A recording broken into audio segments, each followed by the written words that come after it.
अब मैं सिर्फ रीडिंग करूंगा, आप तवज्जो से सुनिएगा। An entity must also disclose, बुनियादी डिस्क्लोजर्स करने के बाद, the existence and amounts of restriction in title and property plant and equipment pledged as security. ये जो बातें हम डिस्क्लोज ऊपर कर चुके, इसके अलावा मजीद डिस्क्लोजर्स क्या हैं? कहता अगर आपने कोई ऐसा एसेट रखा हुआ है, तवज्जो में है आप सब? कोई जल्दी तो नहीं किसी को? ओके।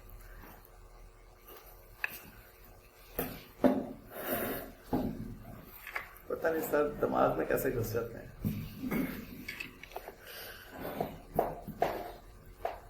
अच्छा, आपके पास एक लैंड एंड बिल्डिंग है, उस लैंड एंड बिल्डिंग को आपने गिरवी रखवा के, आसान अल्फाज बोल रहा हूं, कर्जा लिया हुआ है, आप ही की है, लेकिन उसके ऊपर चार्ज है, उसको कहते हैं चार्ज एसेट, एनकम्बर्ड एसेट।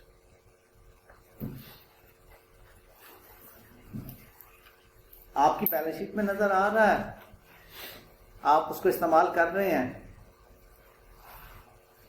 फर्ज कर लें आपकी गाड़ी है, आपने गाड़ी के कागजात बैंक में रखवा दिए और बैंक से कर्ज ले लिया। गाड़ी आप इस्तेमाल कर रहे हैं, आपकी बैलेंस शीट में एसेट नजर आ रहा है, आपको गाड़ी बेनिफिट दे रही है, लेकिन वो गाड़ी कहीं बेच नहीं सकते क्योंकि आपने उसे गिरवी रखवा दिया। तो आपने ये बात डिस्क्लोज करनी है। अब इसको अंग्रेजी में पढ़ लो। The existence and amounts of restriction on title and property plant equipment pledged as security for liability. Security for liability का क्या मतलब हुआ? आपने जो कर्ज लिया है आपकी लायबिलिटी है ना, उसकी सिक्योरिटी रखवाएगी। अब चाहो तो इसको रट्टा लगाओ, चाहो तो थोड़ा सा कॉन्सेप्ट लेके देखो।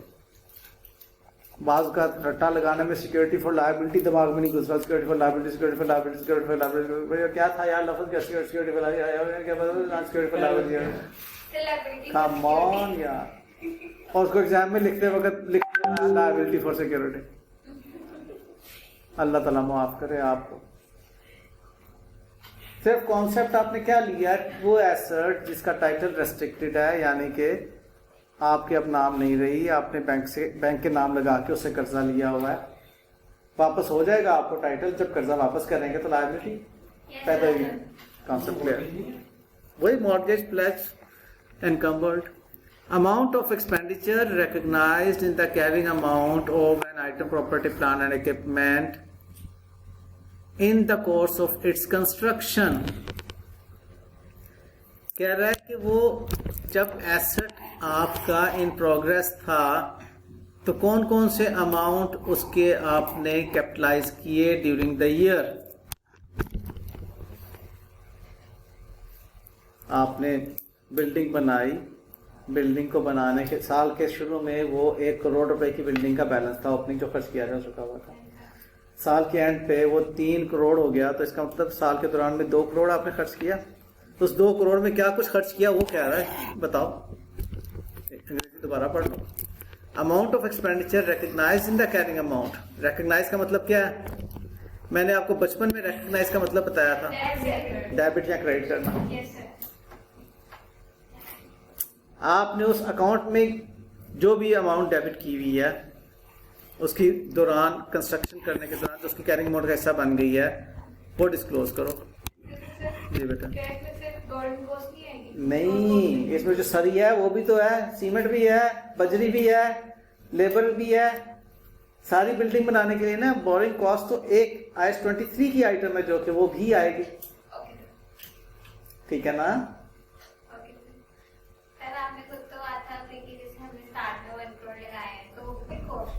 मेरे बेटे वो ओपनिंग वो पिछले मरतबा डिस्क्लोज करती हुई है ना आपने।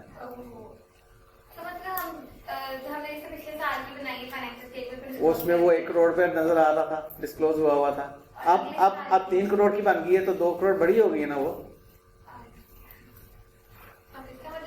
आपने इस साल में, जिस साल में अब 16 साल की हुई हैं, इस 16वें साल में कौन कौन से आप कितनी मरतबा अम्मा को तंग किया है, कितनी मरतबा अब्बा को तंग किया है, कितनी मरतबा आप ही को तंग किया है, वो सारा कुछ डिस्क्लोज करना है।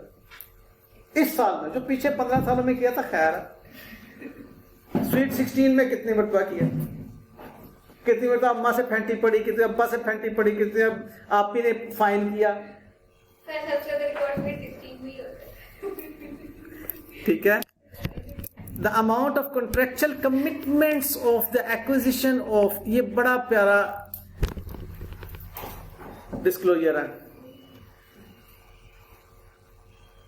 कह रहा है कि आपने कमिट किया किसी के साथ कि आप ये खरीदेंगे एसेट, खरीदा नहीं है, आपने लिख लिया कि जी ये एसेट मैंने आपसे खरीदना है, लिख के कमिटमेंट कर लिया आपने। अब आप यूजर को बताएं कि जनाब भले नहीं लेकिन मैंने खरीदना है, अभी खरीदा नहीं लेकिन खरीदना है, कोई रटा नहीं है, कॉन्ट्रेक्चुअल कमिटमेंट है, कॉन्ट्रैक्ट किया हुआ। कॉन्ट्रेक्चुअल भूल भी जाओ तो agreed to buy an asset, लफ्ज कॉन्ट्रेक्चुअल कमिटमेंट मतलब क्या कहोगे, स्ट्रॉन्ग प्रॉमिस, अल्लाह मियाँ का वादा लिख दो, अल्लाह मियाँ का वादा, कॉन्ट्रेक्चुअल कमिटमेंट। हाँ मान जाएगा, वो कहेगा बच्चे ने पढ़ा हुआ, इसके कॉन्सेप्ट क्लियर है। ठीक है, समझ में आ गई बात क्या है। कॉन्ट्रेक्चुअल कमिटमेंट किस लिए कि आपने खरीदना है प्रॉपर्टी प्लांट, वो डिस्क्लोज करना।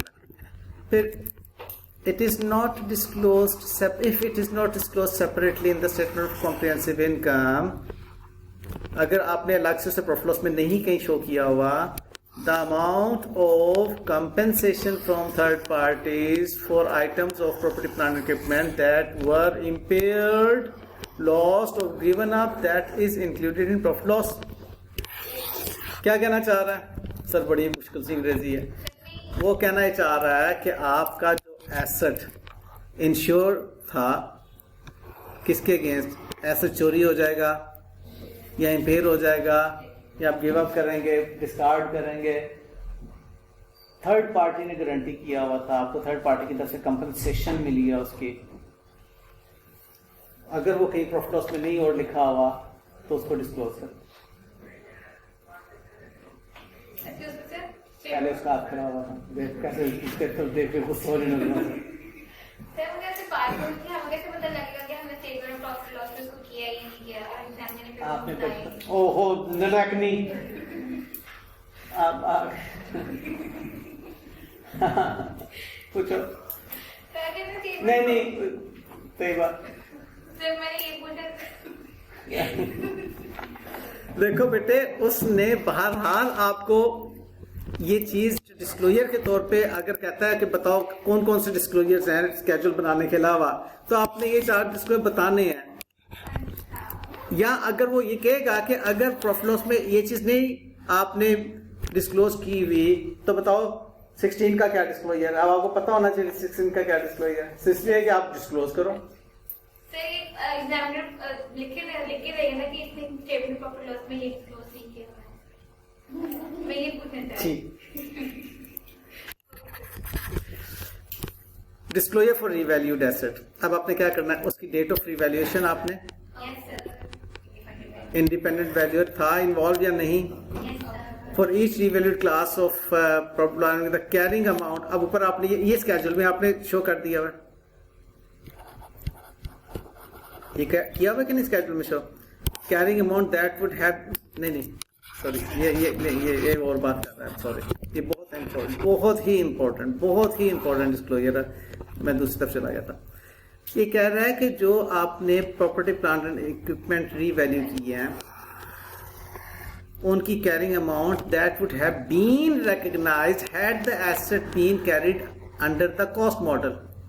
अगर एसेट रीवैल्यू ना होता, कॉस्ट मॉडल पे होता, तो उसकी कैरिंग अमाउंट क्या होती, क्योंकि ऊपर जो आपने यहां पर उसकी कैरिंग अमाउंट शो की है वो तो रीवैल्यूड कैरिंग अमाउंट है। तो कह रहा है कि जो भी एसेट आपने रीवैल्यू किया, बहुत इंपॉर्टेंट ये आपका डिस्क्लोजर है। ये इंडिपेंडेंट 2 नंबर का डिस्क्लोजर पूछ सकता है, पूछा भी हुआ है, ठीक है, बहुत इंपॉर्टेंट। इसको सवाल बना के भी पूछ सकता है, न्यूमेरिकल में भी पूछ सकता है। The revaluation surplus indicating the change for the period and any restrictions on the distribution of the balance to shareholder, कि आपका क्या उसके ऊपर आप क्योंकि इसको डिस्ट्रीब्यूट नहीं कर सकते टू द शेयर होल्डर्स। चलो बच्चों, क्लास का टाइम ओवर है। Thank you very much. अब ये रिवैल्यूएशन का टॉपिक कंप्लीट है। एडिशनल डिस्क्लोजर भी है, ये इसको भी अब आप थोड़ा सा खुद से देखिएगा, फिर बाकी की बातें बाद में। अल्लाह हाफिज।